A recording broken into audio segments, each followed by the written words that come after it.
Bonjour à tous, on va préparer la semaine du lundi 14 août 2023 avec les figures chartistes du moment, figures que vous pouvez étudier gratuitement dans nos deux formations gratuites, la formation débutant et la formation confirmée sur notre site internet arttrade.com et sur notre Discord. Sur le BTC-USD, on avait un drapeau, on a eu du mal à franchir le plus haut du drapeau, qui est d'ailleurs le plus haut d'après cassure de l'épaule tête épaule inversée, donc un niveau sensible. Et finalement, on a formé un drapeau qu'on a cassé à la hausse, mais on est toujours sous ce niveau sensible. Niveau que l'on repère ici, effectivement, c'est le dernier plus haut d'après cassure de l'épaule tête épaule inversée. Sur le LTC USD, on a continué à baisser à l'intérieur du drapeau. On se rapproche du support à 3 points qu'on pourrait très bien casser. Dans ce cas-là, on casserait un canal parallèle aussi à la baisse. Sur le THUSD, on a fini par casser à la hausse le biseau descendant en formant un troisième point juste avant de casser. Mais attention, on casse un peu tardivement puisque les biseaux, c'est toujours intéressant qu'on casse moins proche effectivement de la pointe et donc qu'il y ait une cassure plus rapide.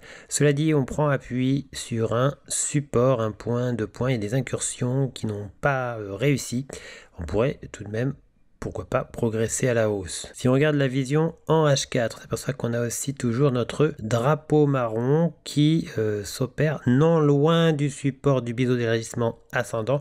Nous sommes dans une vraie hésitation, effectivement. Par contre, on avait eu du mal à franchir le plus haut d'après cassure du drapeau, formant un nouveau plus haut, prenant appui sur un niveau sensible qui est un ancien plus haut daily, montrant une fébrilité notoire pour la hausse. Le drapeau est dans une posture défavorable, une posture gênante. En daily, on s'aperçoit que l'on est toujours avec un triangle symétrique jaune là, qui avait cassé la hausse, mais qui effectivement a pris appui sur le plus haut majeur. Ici, regardez, on a des difficultés. Même si le drapeau a cassé, c'était pour prendre appui sur un niveau sensible qui montre une potentialité de fausse cassure. Et on a du mal d'ailleurs à prendre appui vraiment sur le drapeau. Pourrait très bien se retourner et venir invalider le drapeau. C'est une possibilité. Donc on est dans un moment d'hésitation très clair, très clair. Sur le marché du gold, on a toujours notre drapeau qui avait cassé très furtivement avant que l'on se précipite à la baisse non loin de son niveau d'invalidation.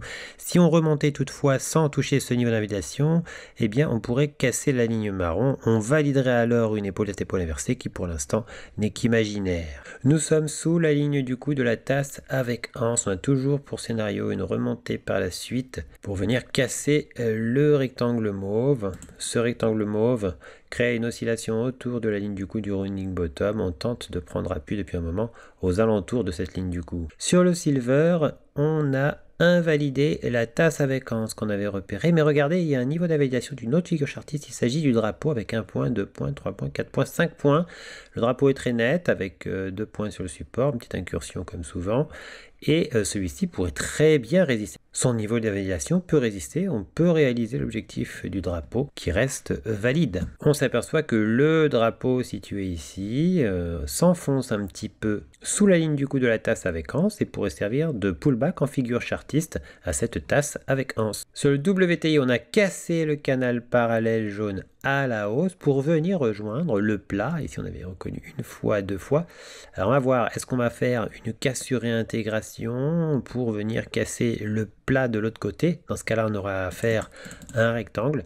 Et si on poursuit jusqu'à l'objectif du triangle rectangle vert, eh bien alors on invalidera la potentialité du rectangle. On a toujours d'ailleurs un objectif chartiste tout en bas, c'est l'objectif chartiste du triangle rectangle daily. Sur le CAC 40, on hésite toujours autour des niveaux sensibles, notamment de la ligne du coup de la tasse avec anse. En H4, on avait un élargissement symétrique. On est revenu à la baisse sur l'axe de symétrie de cet élargissement symétrique. On n'a pas réussi à invalider le triangle rectangle, qui est toujours d'actualité. Une hésitation vraiment très claire, très nette sur ce CAC 40. En daily, on a toujours le double creux qui est d'actualité. On a le plus haut d'après cassure de double creux qui fait obstacle. Le demi-objectif H du double creux qui fait obstacle aussi, et ce depuis un moment. Sur le marché du DAX, on a toujours le drapeau vert. Le problème, c'est que ce drapeau vert a cassé sous un plus haut daily, ancien plus haut, qui a créé des répulsions. On est sous ce plus haut qui peut faire obstacle toujours. On revoit le plus haut daily, le drapeau effectivement,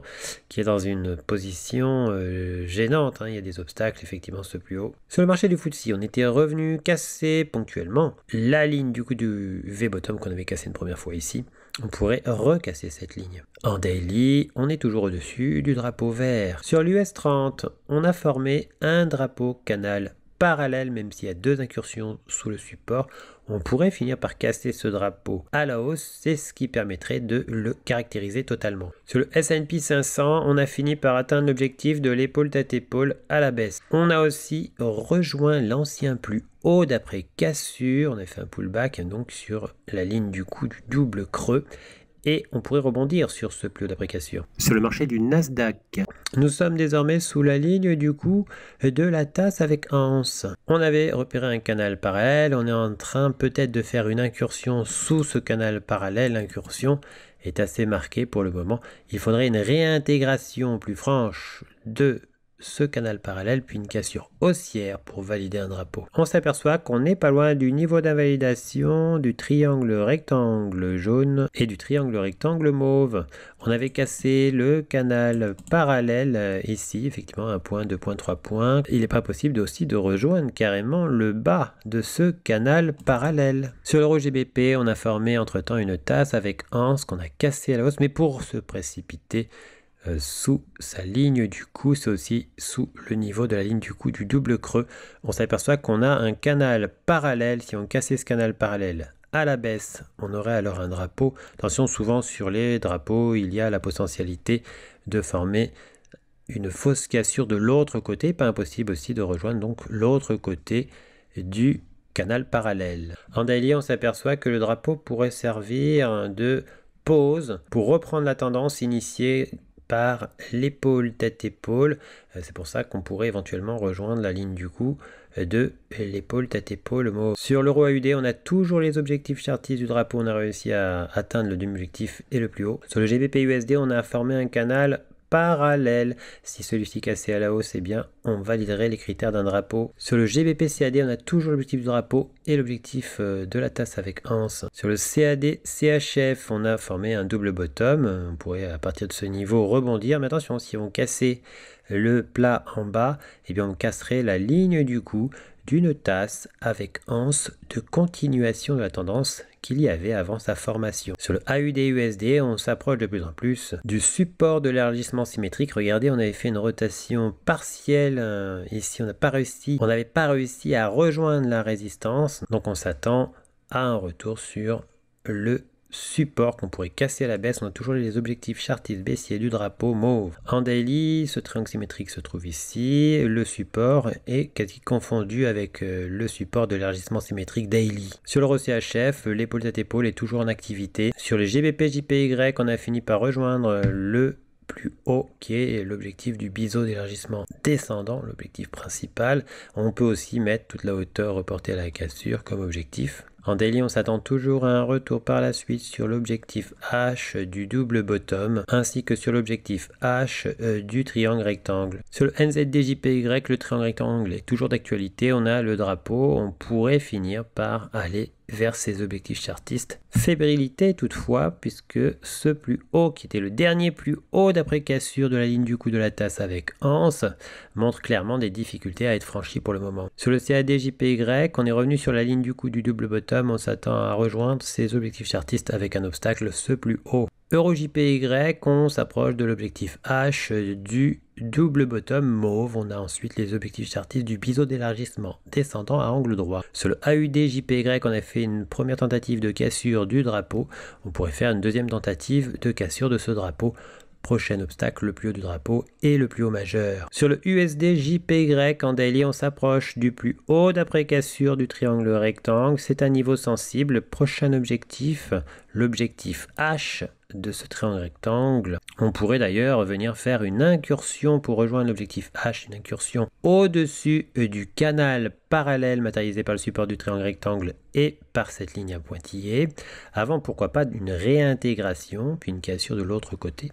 C'est un scénario qui existe et qui permettrait de reprendre la tendance baissière qu'il y avait avant la formation du drapeau potentiel. Sur le AUD-CAD, eh bien, on a franchi les plus bas d'après cassure, dernier plus bas d'après cassure de l'épaule tête épaule. On pourrait s'orienter donc sur les plus bas. Sur le USD-CAD, on a réintégré le drapeau mauve. On a donc créé une fausse cassure baissière de ce drapeau mauve. Sur le GBP-NZD, on a atteint l'objectif H du drapeau vert.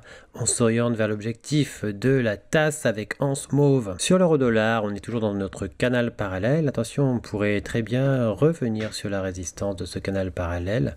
Autre possibilité, venir le casser à la baisse. On tente une prise d'appui sur l'ancien support du triangle symétrique. On est par contre toujours dans un scénario de pullback sur le triangle symétrique. On pourrait très bien par la suite, ça peut prendre un peu de temps, repartir tout simplement classiquement vers les objectifs chartistes du triangle symétrique. Pour recevoir gratuitement les nouvelles figures chartistes en notification, vous allez sur le site internet, vous cliquez sur Analyse VIP. Une fois que vous êtes sur Analyse VIP, vous cliquez sur S'abonner et puis vous n'aurez plus qu'à vous inscrire.